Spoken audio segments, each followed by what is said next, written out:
ही वस्तुस्थिती आपण विसरता कामा नये. कालचं उदाहरण देतो मी. एक महिला भगिनी शिंदे मावशी कुठे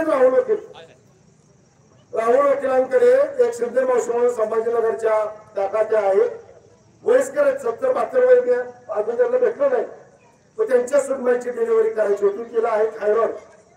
3 महिन्यापासून म्हणजे जन्मताच थायरॉइड आहे. पण 3 महिन्यापासून त्या थंडीमध्ये एवढा मोठ्या प्रमाणात थायरॉइड उपाय आहे.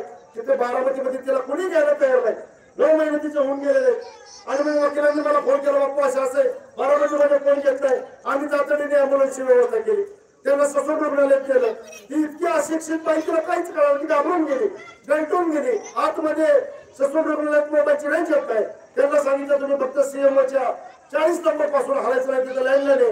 दर 1 तासाने मी तिथं फोन करेल, तुम्ही काळजी करू नका. आणि रात्री 11 वाजता डॉक्टर संजय तांबे हे फार मोठे प्रसूती तज्ञ ज्येष्ठ गायनेकोलॉजिस्ट आहेत. त्यांना आम्ही संपर्क केला, त्यांना बोलवून आणलं आणि त्यांना रात्रीच्या रात्री त्या ठिकाणी सर्व उपचार देऊन एका हाताने सलाईन चालू आहे, एका हातातून प्लाझ्मा चालू आहे. आणि त्या महिलेची डिलिव्हरी करण्यासाठी 24 तासाच्या आत आम्ही त्या ठिकाणी ऍडव्होकेट राहुल तावडेंचा मला फोन आल्यानंतर आम्ही यंत्रणा केली.